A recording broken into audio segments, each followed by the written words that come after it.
आम्ही नेहमी विकासाचा मुद्दा घेऊनच आम्ही लोकांसमोर गेलो आहे.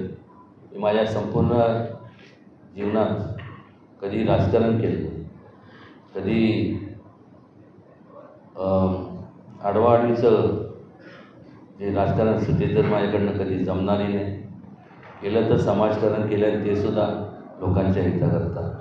आणि त्यामुळं सर्वसामान्य माणसांना केंद्रबिंदू मानून जे म्हणून पहिल्यापासून जे करावं लागलं ते मी केलं. महायुतीची दुसरी यादी भाजपची जाहीर झाली. अद्यापर्यंत आपलं नाव त्यात आलेलं नाही आणि दुसरं महाविकास आघाडीचा उमेदवार जाहीर झाला. त्याला जोडून माझा प्रश्न असा आहे की आज तुम्ही संवाद साधताय, पत्रकार परिषद घेतलाय, हे भाजपचे नेते म्हणून, राज्यसभेचे खासदार म्हणून का लोकसभेचे उमेदवार म्हणून, ते एकदा आम्हाला स्पष्ट झालं पाहिजे.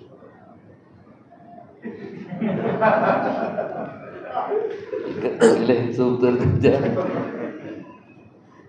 एक लक्षात घ्या, भारतीय जनता पक्ष हा एक नॅशनल लेवलचा पक्ष आहे आणि त्यामुळं संपूर्ण देशभरात आज वेगवेगळ्या राज्यांमध्ये निवडणुका, जसं महाराष्ट्रात निवडणुका चा प्रोग्राम जाहीर झाला, तसं सगळी देशभरात प्रोग्राम जाहीर झालेले आहेत. स्वाभाविक आहे की टप्प्याटप्प्याने फर्स्ट फेजमधलं सेकंड फेज, थर्ड या प्रकारे. त्यात आपल्याला माहिती आहे की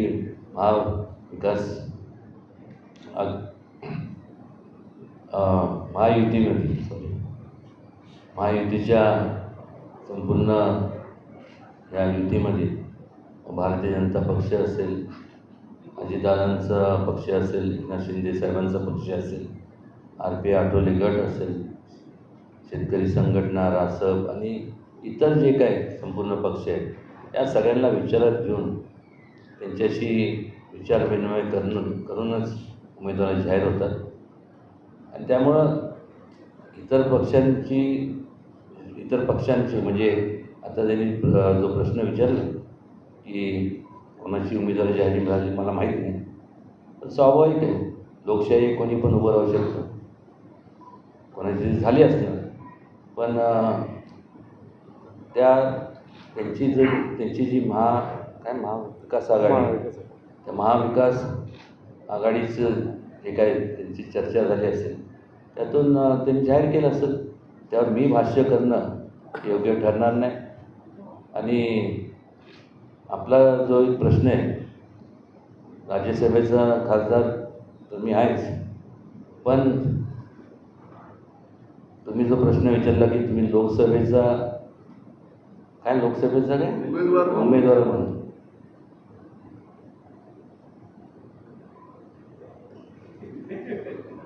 निश्चितपणे मग लोकसभेचा उमेदवार म्हणूनच या ठिकाणी आपल्याशी बोलतोय. आणि भारतीय जनता पक्ष निश्चितपणे निर्णय घेईल, यादी जाहीर करेल. काय अडचणी असतात आणि ठिकठिकाणी आपण जर पाहिलं तर सातारा हा नेहमी एक प्रकारचा एक केंद्रबिंदू झालेला आहे आणि होताच महाराष्ट्राच्या राजकारणामध्ये. त्यात सातारा जिल्हा हा नेहमीच केंद्रबिंदू एवढ्याकरता असतो कारण या सातारा जिल्ह्यांनी केवळ महाराष्ट्राला नाही तर देशाला दिशा देण्याचं काम केलं.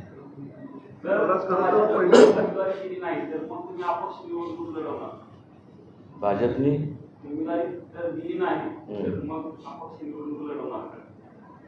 तुम्हाला कसं माहिती आहे ना, तुम्ही काळजी करू नका. मी मागासच सांगितलं ना, लग्न जेव्हा छोटं असतं ना, यादेकर्त्यांना सोपं असतं.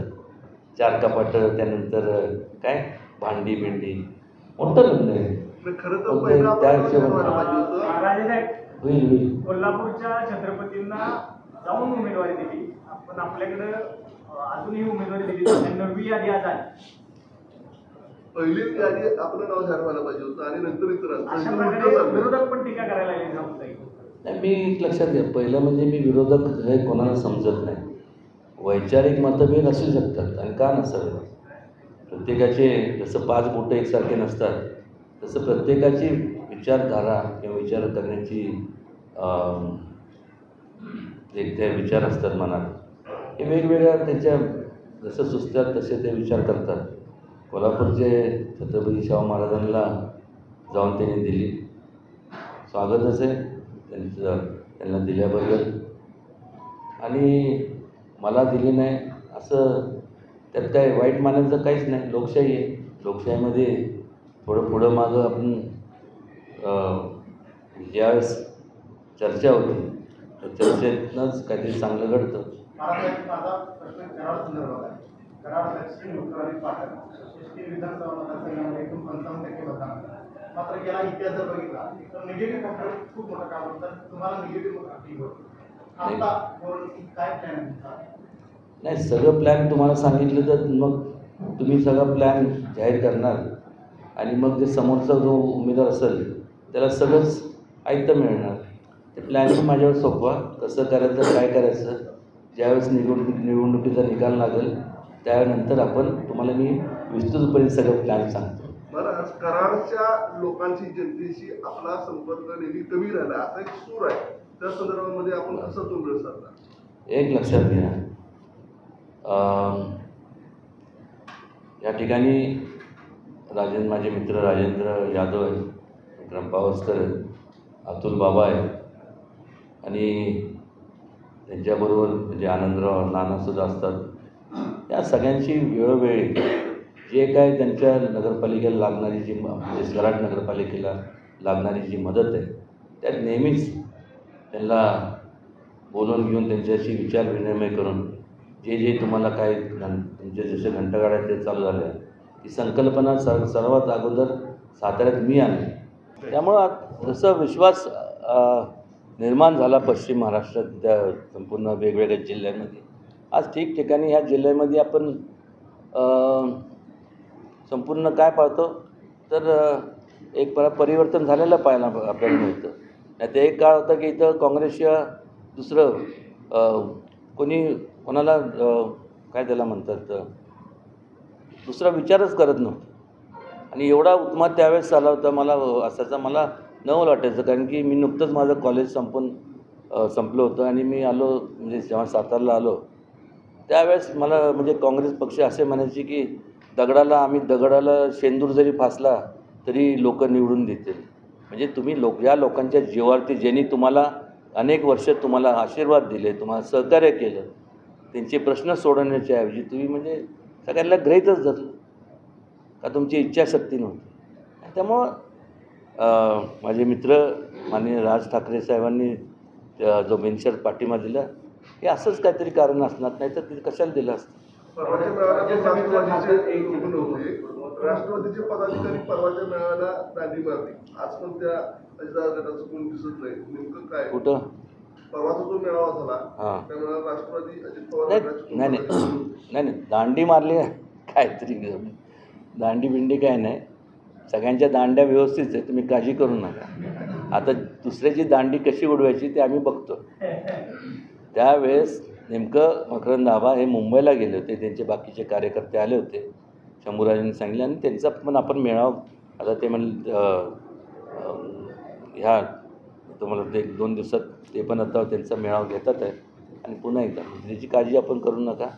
आणि माझ्याबद्दल जेवढं आपण बारकाईने म्हणजे काळजी करता खरोखर मी आपला मनापासून मगाशी तुम्ही पाणी प्रश्नाचा विषय काढला. चोरे आणि तारळीचं पाणी 100 मीटर उचलून मिळत नाही गेली अनेक वर्ष, त्यामुळे 6 गावं मतदानावर बहिष्कार टाकला. नाही एक लक्षात घ्या, तेच सांगतोय ना तुम्ही. आता तुम्ही पोपटासारखं बोलताय ते मिळत नाही, ते उचलून नाही ते. मग हेच तुम्ही गेले 40-45 वर्ष का कोणी काँग्रेसला विचारलं नाही? हे धरणं तारळी धरण झालं नसतं, हा प्रश्न विचारला असता का? सगळ्यांना पाणी पोहोचवणार आहे. त्यांच्या परत लिफ्ट इरिगेशनच्या स्कीम्स असतील, काही योजना असतील, ते निश्चितपणे होणार आहे. त्याची काळजी करू नका. केंद्रातनं त्याची तरतूद मोठ्या प्रमाणावर झालेली आहे, त्यामुळं होणार. स्टेज वाईज होणार. इकडचं पहिलं सगळं एका टायमाला थोडी सगळं प्रोजेक्ट्स चालू करतात. जसं जसं त्यांचं नियोजन असेल त्या नियोजनाप्रमाणे होणार. काही दिवसापूर्वी उमरजमध्ये महामार्ग रस्ता रोको केला. त्यानंतर तिथं कराडसारख्या ब्रिजची मागणी होती. त्यानंतर तुम्ही अधिकाऱ्यांची तिथं चर्चा केली. ते काम आता बंद आहे. काय अहो, एक लक्षात घ्या, जेव्हा आपण काम बंद आहे म्हणजे त्याचं पहिलं तर म्हणजे त्याची अलाइनमेंट जर बदलायची असेल त्याचं परत रिअलाइनमेंट करायला त्याला थोडा वेळ लागतो ना. त्याचं रिस्ट्रक्चरिंग कसं कुठून करायचं हे जेवढा वेळ 1 महिना 1.5 महिना झाला की त्यानंतर परत ते काम चालू होणारच आहे. कसं आहे, तुम्ही 2009ला पहिली लोकसभा त्यावेळेला तुम्ही जे मुद्दे हातात घेतले, भूमिका देणे असेल, जिल्ह्याचं पाणी असेल, वीज असेल, त्या मुद्द्यांच्यावर तुम्ही सातारा जिल्ह्याच्या प्रश्नावर निवडणूक लढवली. त्यावेळच्या निवडणुकीला सामोरं जाताना असे काही प्रश्न तुम्ही प्रॉपर हातात घेणार त्या जिल्ह्यात काही मागणार नाही? एक लक्षात घ्या, राजकारण करत असताना 2 प्रकारचं आपण राजकारण, एक सकारात्मक असतं आणि एक नकारात्मक. हे दुसऱ्यावर टीका करायची तो तसाच आहे. म्हणजे मग आपल्याला मतं मिळतील. मी तसं करत नाही. मी नेहमी सकारात्मक राजकारण करतो. सकारात्मक म्हणजे इश्यू बेस्ड पॉलिटिक्स. कोणी काय केलं कोण नाही केलं त्याच्यावरती मला काय करायचं. त्यांनी नाही केलं त्यांनी केलं तर केलं, चांगलं आहे. मी काय करणार आहे, मी तुम्हाला ज्यावेळेस संपूर्ण प्रचार जाहीर सभा होतील त्यावेळेस तुम्हाला आमच्या जाहीरनाम्याच्या माध्यमातून तुमच्यापर्यंत पोच करायचं, संपूर्ण तुमच्यापर्यंत पोच केला जाईल. जरंडेश्वर कारखाना खाजगीकरण होऊन देणार नाही यासाठी तुम्ही खूप मोठा आवाज उठवलेला, महत्त्वाचा मुद्दा होता कोरेगाव तालुक्याच्या दृष्टीने. तरी आता जरंडेश्वर खाजगी झाला त्याच्यानंतर पुढं त्याच्यावर काय आपण भूमिका घेतली नाही. एक लक्षात घ्या, मुळात सहकारी तत्वावरती स्थापन झालेले जे काय कारखाने आहेत ते कारखाने हे सर्वसामान्य लोकांचं जे शेतकरी वर्ग आहे त्याचं हित समोर ठेवूनच या सहकारी चळवळीची स्थापना झाली. वसंतदादा पाटलांच्या काळात असतील त्यावेळेस अनेक जे मोठमोठे त्यावेळेसचे दिग्गज असतील त्या लोकांच्या माध्यमातून ही चळवळ उभी राहिली. आणि तिथलं जे प्रत्येक कारखाने जर पाहिले आपण काय बरेचसे सहकारी साखर कारखाने म्हणजे त्या काळात मला तर खरं मी प्रामाणिकपणे आपल्याला सांगतो म्हणजे काँग्रेसचा काळ होता. त्या काळात समजा एक खिरापत वाटल्यासारखं त्यावेळेस लायसन्स दिले जात होते असे. हे समजा आता मी आणि विक्रम आम्ही दोघं एका काँग्रेस पक्षाच्या आणि विरोधात समजा एखादा कोण दुसरा असेल तर मग काय करायचं. विक्रम पावसकर इच्छुक आहे, मी पण इच्छुक आहे. मग वाद कसा मिटवायचा, समजूत काढली जायची. बरं ठीक आहे, विक्रम पावसकर तुम्हाला आमदारकी दिली, मला शांत करण्याकरता लायसन्स दिलं जायचं. वास्तविक जेव्हा आपण लायसन्स द्यायचो त्यावेळेस कुठल्याही म्हणजे तो म्हणजे तिथं ऊसाची उपलब्धता आपण लक्षात घेऊनच लायसन्स दिले गेले पाहिजे. अनेक कारखाने साखर कारखाने आपण बघितले. तुम्ही जा तपशिलात त्याच्यावरती तुम्ही हे करा. इनफॅक्ट का करू नये, तो विषय तुम्ही हाती घेतला पाहिजे. कारण की अनेक कारखाने हे निर्माण झाले म्हणजे कन्स्ट्रक्शन पूर्ण झालं, एकही क्रशिंग सीझन झाला नाही, काही ऊसच नाही. मग तेच परत हे झालं, मग ते स्क्रॅपमध्ये विकले गेले. आणि त्यामुळं जरंडेश्वरच्या बाबतीत सुद्धा तिथं कारखाना जो होता त्याच्यात फार मोठ्या प्रमाणावरती तिथं जे विस्कळीतपणा म्हणण्यापेक्षा तिथं मिसमॅनेजमेंट झाल्यामुळं